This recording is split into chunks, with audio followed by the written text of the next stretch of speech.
తెరవలి sisters channel కి స్వాగతం. ఈ రోజు మీకు మంచి స్వీట్ ఐటమ్ చేసి చూపిస్తాను. పాతకాలం నాటిదండి. పాలతో బూరెలు అనుకుంటున్నారా? చాలా టేస్టీగా ఉంటాయి.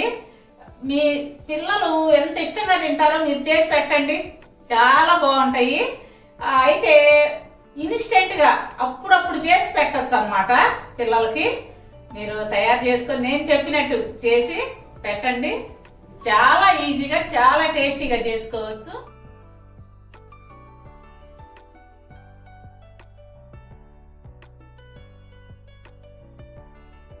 మా వీడియోస్ మీకు నచ్చినట్లయితే లైక్ చేయండి, షేర్ చేయండి. అలాగే కొత్త వాళ్ళు ఎవరన్నా ఉంటే తప్పకుండా సబ్స్క్రైబ్ చేసుకోండి. ముందుగా కావాల్సింది పాలు. ఈ కాచి చల్లార్చిన పాలండి. అందులో కప్పు బెల్లం. పాలు ఈ కప్పుతో 2 కప్పులు తీసుకున్నాను. కప్పు బెల్లం అన్నమాట.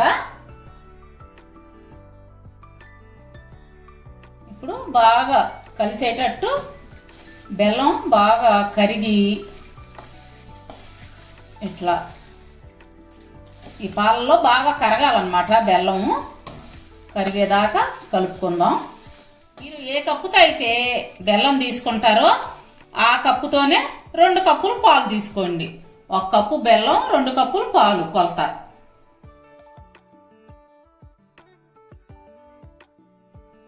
ఇప్పుడు కరిగిన బెల్లాన్ని ఇలా వడగట్టుకుందాం.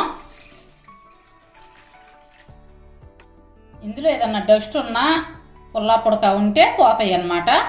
అందుకోసం ఇలా వడగట్టుకోవాలి. అందులో చిటికెడు ఇలాచీ పౌడరు,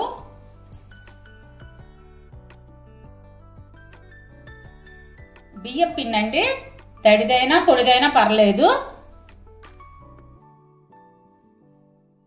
బియ్యం పిండి, మైదా పిండి ఉంటారా ఆ కప్పుతో అన్నమాట. 2 కప్పులు పాలు, 1 కప్పు బెల్లం, 2 కప్పులు బియ్యం పిండి. అందులో ఏం చేశానంటే 2 స్పూన్లు బియ్యం పిండి తగ్గించి మైదా పిండి వేసాను అన్నమాట. అప్పుడు 2 కలిపి 2 కప్పులు అవుతాయి. మీకు ఇన్స్టెంట్ గా చేసుకోవాలంటే మైదా పిండి వేయండి. ఇట్లా ఉండలు లేకుండా బాగా కలుపుకుందాము. మీరు మైదా పిండి లేకుండా అచ్చగా బియ్యం పిండితోనే కలుపుకోవాలనుకుంటే కనుక ఈ పిండిని 2 గంటల సేపు నాననిస్తే బూరెలు బాగా వస్తాయి.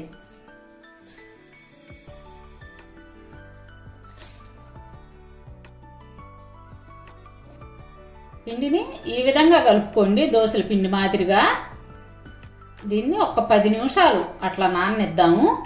మీకు ఇష్టమైతే కనుక పచ్చి కొబ్బరి 3 టేబుల్ స్పూన్లు తురుముకొని వేసుకోండి. 10 నిమిషాలు తర్వాత పిండి ఈ విధంగా వచ్చింది.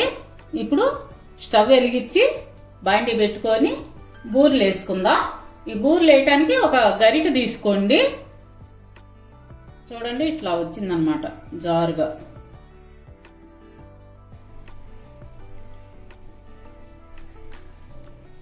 ఇప్పుడు నూనె వేడైంది.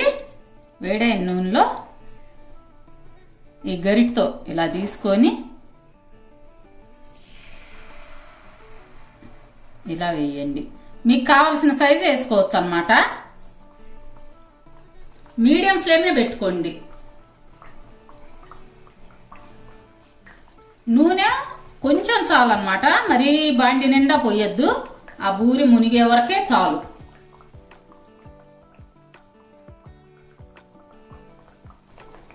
ఒక్కొక్కటే వేసుకోండి. ఎక్కువ వేస్తే ఒకటికొకటి అంటుకుంటది అన్నమాట.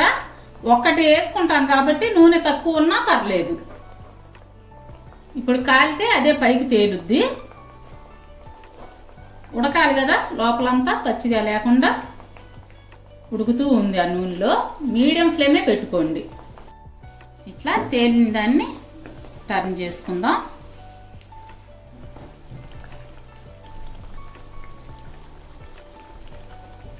మంచి గోల్డెన్ కలర్ వచ్చే వరకు ఉంచి తర్వాత తీసేద్దాం.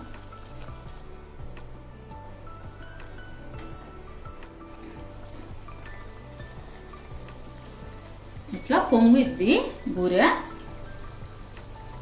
మనం నూనె వేసిన తర్వాత ఇట్లా ఇట్లా ఇట్లా అనాలన్నమాట. అంటే బాగా పొంగిద్ది, మనకు కరెక్ట్ గా కుదిరినట్టు అన్నమాట పిండి. ఈ విధంగా కాలిన బూరిని ఇలా ఒక స్ట్రైనర్లోకి తీసుకోండి. నూనె అంతా కింద కొడుస్తుంది. ఇప్పుడు ఇంకొకటి వేసుకుందాము.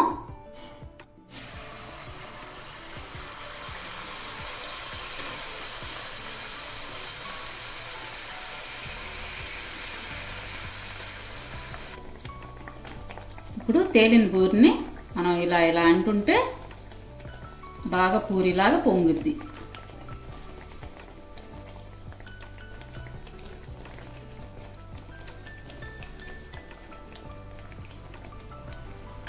ఇలాగే అన్ని బూరెల్ని రెడీ చేసుకుందాం. మంచి కలర్ వచ్చే వరకు కాలనివ్వండి. బూరె పచ్చిగా ఉందనుకోండి అంత టేస్ట్ ఉండదు అన్నమాట. అందుకోసం మంచి కలర్ రావాలి.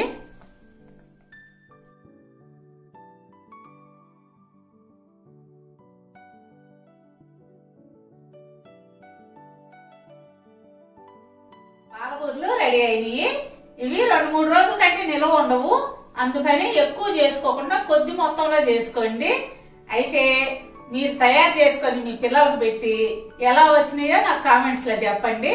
రేపు మరొక మంచి వీడియోతో మీ ముందుకు వస్తాను. అప్పటి వరకు బాయ్.